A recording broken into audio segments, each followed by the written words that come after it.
네,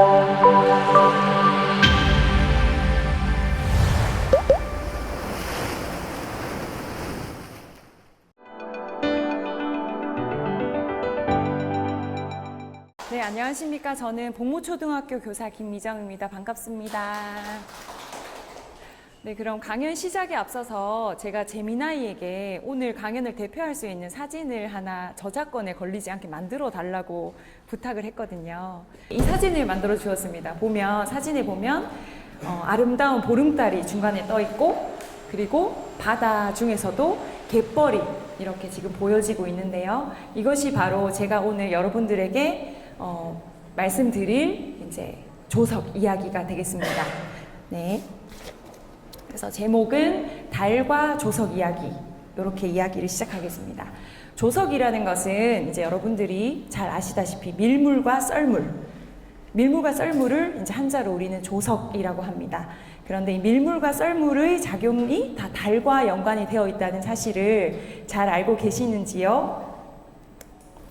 그래서 오늘의 강연은 순서를 알아보면 이순신 장군, 우주의 힘을 빌리다, 두 번째 조석의 과학적인 원리, 그리고 세 번째는 세계 5대 갯벌과 생태계, 이렇게 간단하게 알아보도록 하겠습니다. 네, 먼저 이순신 장군에 대해서 우리 한번 떠올려 보도록 하겠습니다.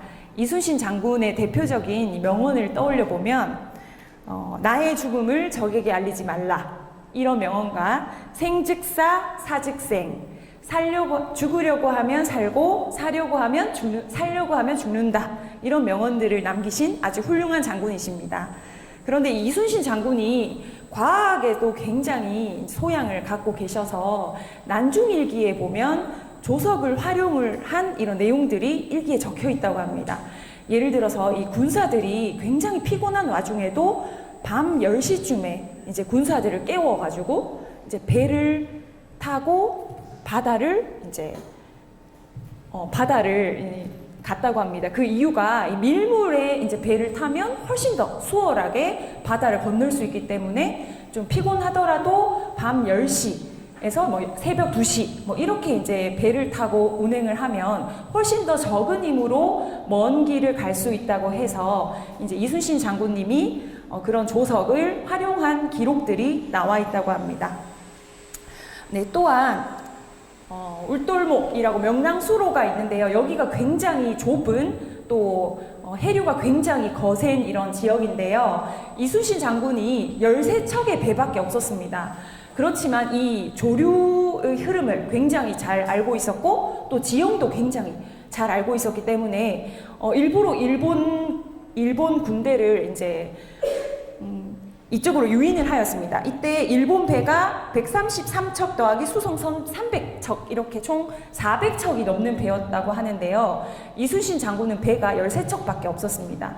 그래서 굉장히 좁은 해역인데 일본을 이제 도발을 해서 일본 배들이 이 좁은 배를 이제 좁은 공간에 올 때 이때가 조류가 밀물 중에서도 굉장히 센 밀물이 들어오는 시기였다고 합니다. 그래서 일본 배들이 따라 들어왔지만 오도 가도 못하는 그런 상황이 되었다고 하고요. 그리고 이때 이제 덫을 쳐놔서 이제 이 일본 배를 굉장히 크게 공격을 해서 또 시간을 또 썰물이 되는 시간까지 기다리게 해서 썰물에는 또 이제 조선 배는 이제 이순신 장군의 배는 유유히 나가고 일본 배는 이제 빠르게 빠져나가는 썰물에 의해서 나가지 못하는 그런 상황이 벌어졌다고 합니다. 그래서 이순신 장군이 나중에 알아보겠지만 1조 부등의 원리, 첫 번째 고조보다 두 번째 고조가 낮아지는 현상을 활용했다고 하고 이제 전술적으로 이제 밀물 썰물을 제대로 활용을 하였고 이 지형을 울돌목이라는 좁은 해역을 굉장히 잘 활용하여서 큰 승리를 얻었다고 합니다. 네, 그렇다면 이제 이순신 장군이 활용한 조류의 움직임과 관련이 있는 달과 지구의 관계를 한번 알아보도록 하겠습니다. 지금 제가 보여드리는 사진은 지구를 달이 공전하고 있는 사진입니다. 그런데 우리가 일반적으로 달이 지구를 공전한다 이렇게만 알고 있기가 쉬운데 사실은 지구도 달을 공전하고 있습니다. 서로가 서로를 공전하고 있습니다. 왼쪽 그림을 보시면 정중앙에 별 모양이 있습니다. 이것이 바로 지구와 달의 무게 중심인데요. 이 무게 중심을 기준으로 지구, Earth라고 적혀 있는 지구도 달을 작은 원을 그리면서 공전을 하고 있고, 달도 큰 원을 그리면서 공전을 하고 있습니다. 네, 그 원리를 보면 지구가 달의 무게의 81배라고 합니다. 그렇기 때문에 이 거리상 1대 81 비율로 무게 중심을 이루어서 서로가 서로를 공전을 하고 있습니다. 그렇다면 달과 지구가 서로를 공전하는 힘이 어떻게 작용하는지를 제가 지금부터 간단하게 설명을 해드리도록 하겠습니다. 먼저 첫 번째 힘, 총 두 가지의 힘이 작용을 하는데, 첫 번째 힘은 바로 만류 인력입니다. 다시 다른 말로 중력이라고 할 수 있습니다. 지구도 달을 끌어당기고 달도 지구를 끌어당깁니다. 그래서 모든 물체를 서로를 끌어당기는데 이것을 우리는 만류 인력, 중력이라고 하고, 끌어당기는 힘이 먼저 첫 번째로 작용하는 힘이 되겠습니다. 그리고 두 번째는 원심력인데요. 사람이 중간에 지금 사람 그림이 있는데 이렇게 끈을 가지고 돌리면 반대 방향으로 이제 끌어당기는 힘이 발생이 됩니다. 그래서 공통 무게 중심으로 회전할 때 회전하는 중심의 반대 방향으로 작용하는 힘을 우리는 원심력이라고 합니다. 그래서 지금 지구와 달이 서로를 공전하는 힘은 총 두 개가 작용이 되어서 발생을 하는데, 첫 번째는 중력, 두 번째는 원심력, 이렇게 두 가지가 되겠습니다. 그래서 이 그림을 보시면 지금 지구가 달에 작용하는 중력은 제외하고 달이 지구에게 작용하는 중력, 그리고 원심력, 이렇게 두 가지가 화살표로 나와 있고, 이 새로운 개념 기조력이라는 게 새롭게 적혀 있습니다. 기조력이라는 것은 달의 인력, 달의 중력과 원심력, 이 두 개를 포함한 이 힘의 합산으로 인한 발생하는 것인데요. 이 원리를 한번 보도록 하겠습니다. 달에 가장 가까이 있는 곳에 달의 인력, 이곳이 달이 가장 끌어당기는 힘이 강력합니다. 반대로 반대 방향은 인력이 굉장히 적게 작용합니다. 그 이유는 달에서 가장 멀기 때문입니다. 그리고 제일 위와 극지방, 제일 아래 극지방은 인력이 달로 끌어당기는 힘은 작용하지만 제일 왼쪽보다는 조금 더 세게 끌어당깁니다. 그리고 원심력은 각 방향에서 돌리는 힘이기 때문에 무조건 같은 힘이 반대 방향으로 작용을 합니다. 그래서 원심력과 인력의 합산인 기조력의 화살표 방향을 보시면 달에서 가장 가까운 부분이 달의 인력이 원심력보다 훨씬 크기 때문에 물이 모이고요. 반대 방향, 왼쪽 부분을 보시면 원심력과 인력 보시면 원심력이 더 크게 작용을 합니다. 그래서 기조력이 왼쪽 방향으로, 파도가 이쪽으로 몰리는 현상을 확인할 수가 있습니다. 극지방 북극과 남극을 보시면 기조력이 지금 보시면 원심력과 인력 방향이 좀 차이가 있기 때문에 그 중간인 아래 방향, 중심 방향으로 기조력이 작용함을 알 수가 있습니다. 그래서 이것을 이제 파도의 그림으로 보시면 지금 이 그림상의 지도가 좀 작게 나와 있는데요. 보시면 이 달에 가장 가까운 부분에 바닷물이 가장 모여 있고, 그 반대 방향이 모여 있고, 극지방 제일 위와 아래는 바닷물이 조금 적게 모여 있는 현상을 확인할 수 있습니다. 네, 그래서 이 그림을 통해서 저렇게 이제 바닷물이 모여 있는 현상을 확인할 수 있습니다. 그래서 달을 향한 쪽에서는 달의 인력, 달의 중력이 원심력보다 크기 때문에 이쪽으로, 달 쪽으로 바닷물이 모이는 현상, 왼쪽에도 바닷물이 모이는 현상, 반대로 극지방은 바닷물이 줄어드는 현상이 발생하는 것입니다. 네, 그렇다면 이 아까 전에 발생한 이 기조력 때문에 이제 조석이 생길까? 사실은 그것과는 약간 차이가 있습니다. 기조력이 사실은 이 두 가지 힘이 있는데요. 첫 번째는 수직 방향의 기조력이 있습니다. 그리고 두 번째는 수평 방향의 기조력이 있는데, 사실은 수직 방향의 기조력을 제가 아까 설명을 드렸습니다. 근데 수직 방향의 기조력은 사실은 아무 힘을 쓸 수가 없다고 합니다. 왜냐하면 지구가 달의 81배의 질량을 갖고 있기 때문에 사실 지구가 달에 작용하는 중력이 훨씬 더 큰 상태이기 때문에 수직 방향 기조력은 사실 이제 작용을 하지 못합니다. 그렇지만 결과는 아까 말씀드렸던 이렇게 똑같은데 그 이유가 바닷물의 흐름을 움직이는 수평 방향의 기조력이 작용을 했기 때문입니다. 수평 방향의 기조력이라는 것은 바닷물의 흐름을 이렇게 흐름을 일으키는 역할은 이렇게 세게 달이 끌어당기지는 못해도 지구의 중력 때문에 흐름은 이동을 시킬 수가 있다고 합니다. 그래서 수평 방향의 기조력에 의해서 아까와 설명했던 것과 결과는 똑같습니다. 이 결과 달 쪽에는 바닷물이 모이고 그 반대쪽도 바닷물이 모이고 극지방은 바닷물이 적어지는 이런 현상을 확인할 수가 있는 것입니다. 네, 그래서 수평 기조력에 의해서 우리는 밀물과 썰물이 발생한다고 볼 수 있는데요. 지구가 자전을 하루에 한 바퀴를 하잖아요. 그래서 이렇게 바닷물이 모여 있는 상태에서 안에 있는 지구가 한 바퀴를 돕니다. 바닷물은 그대로 있고 지구만 자전을 통해서 이렇게 그 바닷물 사이를 이렇게 돈다고 보시면 됩니다. 그래서 수평 기조력은 지구의 넓은 바다를 달이 있는 쪽으로 서서히 밀어냅니다. 마치 빗자루로 바닥의 물을 한 군데로 쓸어 모으는 것과 같습니다. 이렇게 모인 바닷물은 거대한 해수의 언덕을 만들며 우리가 흔히 알고 있는 밀물을 만듭니다. 그래서 이쪽이 지금 밀물이 되는 것이고 왼쪽도 밀물, 위쪽과 아래쪽 지역은 썰물이 되겠습니다. 네, 그래서 이제 조석의 하루 주기를 보시면 첫 번째로 고조, 바닷물이 가장 높이 들어온 상태, 밀물 중에서도 가장 높이 들어온 상태가 되겠고요. 낙조는 물이 빠져나가는 과정, 저조는 가장 많이 빠진 상태, 썰물 상태, 그리고 창조는 물이 다시 밀물이 들어오기 시작하는 과정이 되겠습니다. 네, 그럼 다음 개념인데 아까 이순신 개념에도 이순신 장군이 승리한 이 조석에도 나왔는데 일조부등 현상에 대해서 설명을 드리겠습니다.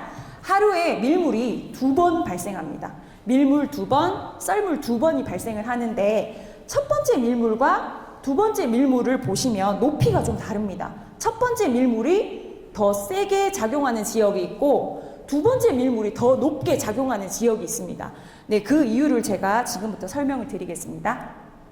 네, 이 그림을 보시면 알 수 있는데 지금 사람이 서 있는 부분이 있습니다. 그런데 우리가 자전을 이렇게 지구가 자전을 한 바퀴를 하는데 오른쪽에 사람이 서 있는 부분은 이제 달을 마주 보았을 때 가장 물이 높게 있는 지역이 되겠습니다. 그래서 밀물 중에서도 가장 높은 지역이 되겠고 한 바퀴를 돌면 반대로 물이 별로 없는 위치가 되겠습니다. 그래서 이 이유가 달의 궤도가 이제 정방향이 아니라 조금 기운 방향으로 이제 돌기 때문에 달이 지구를 비추고 돌기 때문에 지구는 자전을 하기 때문에 이제 제가 여기서 말씀드렸던 일조부등 현상이 발생합니다. 그래서 밀물 중에서도 하루 중에서도 밀물의 높이가 같다는 것이 아니라 높은 때가 있고 낮은 때가 있고 지역별로 첫 번째 밀물이 높은 때가 있고 또 어떤 지역은 두 번째 밀물이 높은 때가 있고 이렇게 변경이 된다고 합니다. 그래서 우리는 이런 현상을 일조부등 현상이라고 합니다. 네, 그러면 이제 달이 뜨는 시간이 하루에 50분씩 늦어진다는 것은 잘 알고 있다고 생각이 되는데요. 잠깐 설명을 드리면 달이 왜 50분씩 늦게 뜨냐? 네, 달은 지구를 공전합니다. 한 달에 한 바퀴 공전을 한다고 알고 있죠. 28일에 지구를 한 바퀴 공전합니다. 그래서 초승달에서 시작을 해서 상현달, 반달이 되었다가 보름달이 되었다가 또 반달, 하현달이 되었다가 삭 이렇게 달이 사라지는 현상이 나타나는데 우리는 한 달, 28일 주기로 보통 봅니다. 그런데 달이 한 달 동안 한 바퀴를 도는데 지구는 하루에 한 바퀴를 돕니다. 그렇기 때문에 원래 처음에 같은 방향을 보고 있더라도 달이 하루 동안 이동했을 때 지구는 한 바퀴를 돕니다. 그런데 한 바퀴를 돌아도 하루를 i동했기 때문에 그 하루치에 대한 차이가 생기는데요. 이것을 이제 식으로 계산을 해보면 24시간 곱하기 28분의 1만큼 더 돌아야 되는 겁니다. 그래서 이걸 계산하면 7분의 6, 그러니까 50분 차이가 납니다. 그래서 하루에 달이 뜨는 시간이 50분씩 늦어지는 계산이 나옵니다. 그래서 이제 오늘 달이 뜰 때와 내일 달이 뜬 시간을 차이를 보면 24시간, 하루 50분, 24시간 50분 차이가 있습니다. 그런데 하루에 밀물이 2번, 썰물이 2번 이렇게 발생하기 때문에 24시간 50분을 절반으로 나누면 12시간 25분에 밀물과 썰물이 발생하는 겁니다. 그래서 밀물에서 다음 밀물이 될 때까지는 12시간 25분이 되겠습니다. 그래서 조석의 주기는 12시간 25분이 되겠습니다. 네, 그렇다면 한 달 동안 밀물의 높이가 같은지 다릅니다. 한 달 동안 밀물의 높이가 또 다 다른데 이제 태양의 개념이 등장을 합니다. 네, 이 그림을 보시면 이제 우리 지구가 또 태양을 공전을 하잖아요. 그래서 태양 그림을 보시면 이제 달이 공전을 한다고 생각하고 네 방향에서 달을 그려 놓았습니다. 그러면 태양이 달을 직접 비추는 부분 보시면 오른쪽이 사, 왼쪽이 보름달입니다. 네, 이 부분을 보시면 달도 지구를 끌어당기는 인력이 있는데 달의 중력이 있는데 태양까지 지구를 끌어당기는 힘이 있습니다. 그래서 이제 결론적으로는 보름달이 뜨는 때와 달이 없어지는 때는 밀물의 높이가 더 높아지게 됩니다. 왜냐하면 끌어당기는 힘이 더욱더 세지기 때문입니다. 반대로 반달, 위쪽에 있는 상현달, 아래쪽에 있는 하현달이 뜨는 때는 이제 태양이 끄는 힘과 달이 끄는 힘이 서로 반대 방향에서 끌고 있기 때문에 달의 힘이 줄어듭니다. 그래서 밀물 중에서도 좀 낮은 밀물이 발생을 하게 됩니다. 그래서 우리가 보름달이 뜰 때, 그리고 달이 없어질 때는 밀물이 높은 밀물, 우리는 이것을 사리라고 합니다. 그리고 이제 반달이 뜨는 때는 이때는 우리는 조금이라고 우리는 명명을 하고 있습니다. 네, 그래서 한 달 동안 이제 사리와 조금 보시면 사리 때는 최대 조차, 태양의 힘, 태양의 인력까지 다 같이 들어왔기 때문에 최대 조차가 발생을 하고 이제 조금인 때는 최소 조차가 되겠습니다. 네, 그래서 월간 조석 주기를 분석한 그림인데요. 이것을 보시면 이제 왼쪽에 금음, 상현달, 보름, 하현달, 삭 이렇게 지금 5개의 달이 있는데 사실 이거 날짜를 보시면 일치하지 않습니다. 우리가 아까 전에 이제 그 과학적인 계산으로 봤을 때는 제일 왼쪽에 있는 금음과 보름이 제일 조차가 커야 하는데 이 계산상 하루 이틀 정도의 이제 차이는 좀 발생을 한다고 합니다. 네, 그래서 그 이유는 이제 바다가 이제 관성 때문에 조금 더 늦게 반응을 하기 때문에 하루에서 최대 3일 뒤에 반영이 된다고 합니다. 그래서 이 그래프를 보시면 금음과 보름에 그냥 3일 뒤에 가장 높게 밀물이 들어오는 이런 현상을 볼 수가 있겠습니다. 네, 그렇다면 이제 조금 어려운 개념을 살짝 설명을 드리도록 하겠습니다. 아주 예전에는 달이 지구에 훨씬 더 가까웠다는 것을 알고 있을까요? 네, 예전에는 이제 달이 지구에 훨씬 더 가깝게 있었고, 지구도 자전을 훨씬 더 빨리 했습니다. 지금은 지구 자전이 24시간에 한 번 하고, 달은 자전과 공전이 똑같습니다. 28일에 한 번씩 자전을 하는데, 옛날에는 달이 훨씬 더 가깝게 있었고, 그 공전 자전을 더 빨리 했고, 지구도 한 6시간에 하루 이렇게 원래 되었었거든요. 근데 지금 점점 지구의 속도, 자전 속도가 늦어지고 있습니다. 이것이 바로 달과의 작용 때문인데요. 네, 이것을 설명을 드리면 아까 그 그림으로 제가 다시 한번 가보도록 하겠습니다. 네, 이 부분, 여기 부분을 보시면 여기 지금 튀어나온 부분이 있습니다. 이 튀어나온 부분에도 에너지가 있어서 이제 달을 끌어당기는 힘이 있습니다. 그래서 이 튀어나온 바닥 부분이 달을 끌어당기고 있는데 한 바퀴를 돌면 이게 위치가 맞지 않습니다. 그래가지고 이제 이 튀어나온 부분이 약간 더 차이가 있기 때문에 이 바닷물의 힘이 달을 끌어당기는 힘이 발생을 합니다. 그래서 약간 돌아가 있는 달을 당기는 과정에서 에너지가 지구에서 달로 이제 전달이 됩니다. 그렇기 때문에 이제 달이 갑자기 지구를 통해서 에너지를 더 크게 받은 겁니다. 그렇기 때문에 궤도가 더욱더 넓어지고 속도는 더욱더 빠르고, 반대로 지구는 에너지를 잃었기 때문에 더욱더 늦게 자전을 하는 이런 현상이 발생을 합니다. 그래서 이제 지금부터 한 수억만 년 후에는 제가 봤을 때는 달은 훨씬 더 늦게 지구를 공전하고 지구 자체도 훨씬 더 늦게, 그래서 한 뭐 10일이 하루가 될 수도 있다, 아니면 20일이 하루가 될 수도 있다, 뭐 이렇게 제가 들었는데, 근데 실제로 그런 현상이 발생은 하지 않을 수도 있는 게 훨씬 더 태양이 어떻게 변화될지를 모르기 때문에 달이 지구에게 작용하는 그런 힘보다 이제 태양이 좀 더 이렇게 큰 작용을 할 수가 있다. 그래서 어떤 결과가 나올지는 아직 예상할 수가 없다. 이렇게 제가 글을 읽었습니다. 네, 그렇다면 마지막으로 이제 세계 5대 갯벌의 현황을 말씀드리겠습니다. 우리나라에도 지금 서해의 갯벌이 굉장히 유명한데요. 세계 5대 갯벌에 들어가 있습니다. 갯벌 유명한 지역이 유럽의 와덴해, 독일, 네덜란드, 덴마크에 이제 발생을 하고 있습니다. 그 다음 브라질에 있는 아마존 하구 갯벌, 그리고 캐나다에 있는 펀디만 갯벌, 미국 동부에 있는 조지아 연안 갯벌, 그리고 우리나라의 서해안 갯벌, 이렇게 유명한 갯벌 지역이 있는데요. 이 갯벌이 이제 서해에 나타나는 이 조석 때문에 발생하는 이제 해안에 나타나는 모습이지 않습니까? 그래서 이제 달의 작용 때문에 발생하는 해안의 지역이라고 우리가 알면 되겠습니다. 갯벌은 굉장히 지금 중요한 역할을 하고 있는데요. 먼저 갯벌에는 굉장히 많은 생물들이 살고 있습니다. 미생물들과 물고기들, 뭐 이런 것들이 많이 살고 있고요. 두 번째로는 이제 육지 오염 물질을 정화시키는 역할을 합니다. 육지에 있는 쓰레기와 오염 물질들이 이제 바로 바다로 가지 않고 갯벌에 들어옴으로 인해서 그 진흙에 의해서 꽉 안아주는 이런 역할을 한다고 합니다. 그래서 바다가 바로 오염되는 것을 막는 역할.